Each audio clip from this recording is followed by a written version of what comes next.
welcome back to another episode of Bonded and Beyond, a podcast on honest stories, messy feelings, and everything in between. I'm your host, Balin, and let's dive into today's episode. So, I'm back again, and this is the first episode of Bonded and Beyond. And as you can tell from my surrounding, it's going to be a very short, nice, and comfortable video for you guys. So, for today's episode, we are going to get to know more about me and about the podcast. And I have a very lovely assistant who said she didn't want to be on camera today. She wants her own segment. So she'll be asking me questions and I'll be answering. It's just a very short video. So yeah, welcome Vanessa. Hi, Balin. Hi Vanessa.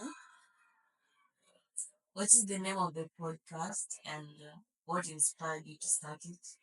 So the name of the podcast is Bonded and Beyond.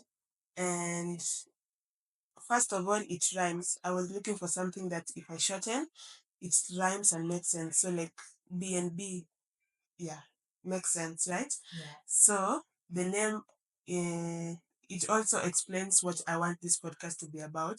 I want it to be about bonds that we talk about, that bring us, that makes us strong, and what goes beyond the bonds. We don't have to be just bonded, but whatever goes beyond the bonds is what I want to talk about in my podcast. So, what is your timeline and how often will you be posting? So I want to be posting twice a month because of my other life. So because of my corporate life, I wanted to strike a balance and it makes sense to have an episode twice a month. So I'll have an episode the first Sunday of every month and the third Sunday of every month. Yeah, so that's my timeline. What inspired you to become a host or start a podcast?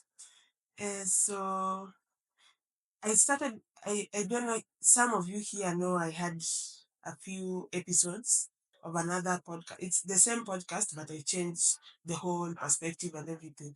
So I realized whenever I was doing this, I felt good. It sort of is therapeutic to me. So I like being a host. I like listening. I like telling stories on my own. I'm not so social, but this makes me feel as if I'm socializing with people, even if you're not there. So that's why I wanted to become a host. So I feel like it's like a safe space for me to talk with people, even if they're not here with me, and it makes me feel nice. So yeah, it's something I feel like I'm passionate about. That's why I decided to become a podcast host. Yeah.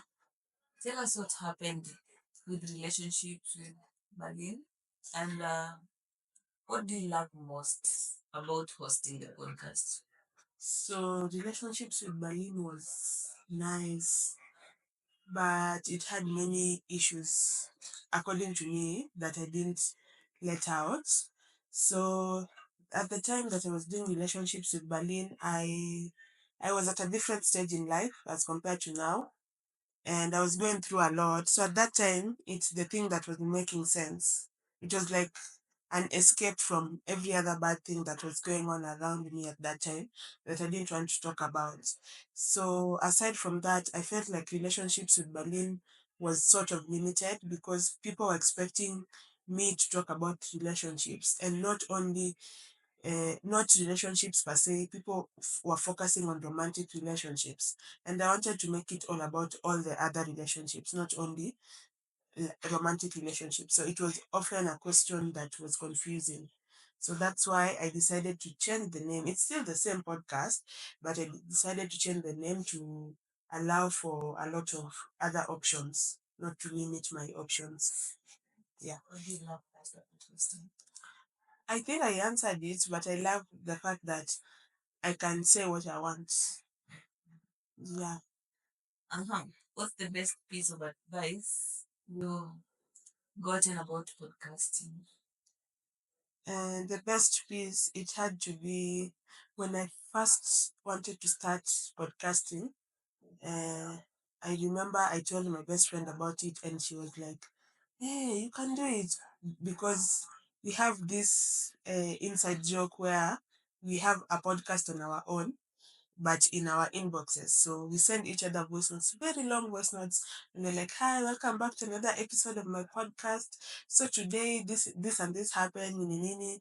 So after a while, we realized it's something that we enjoy doing together, mostly me. So she was like, "There's this app called Anchor," and then she gave it to me, and then she was like, "You don't have to have everything sorted out. You can just start talking about what you like, and it will just flow." Yeah, that's the thing that made me start the podcast, and I think it's the thing that is the best advice I've gotten about podcasting so far. Yeah. If you could have anyone as a guest, who would it be? Uh, I think from Kenya, Yeah. I think I'd really like to have Lydia KM. I just love her whole personality. It's nice. Yeah. One day I'll have Lydia KM in my podcast. What's your mantra? What's the best that could happen? Like, everybody's like, what's the worst? No. I always tell myself, what's the best that could have happened? Things might be going badly, but what's the best that could happen? So yeah, that's my mantra for life. Adele, Yes, the question. thank you. Thank you for asking me questions. Do you have any other question that is not written in your book there that you'd like to ask her? Who's the best friend? My best friend. My best friend is Olive. Do you have a boyfriend? We'll talk about that later in the podcast. Thank you for your time. Yeah, so that's all for you today, guys. So we are done. This episode was supposed to go on yesterday, and we had a little hiccup, but on Monday, 2nd, it's up. So watch out for it, guys. Thank you. Bye.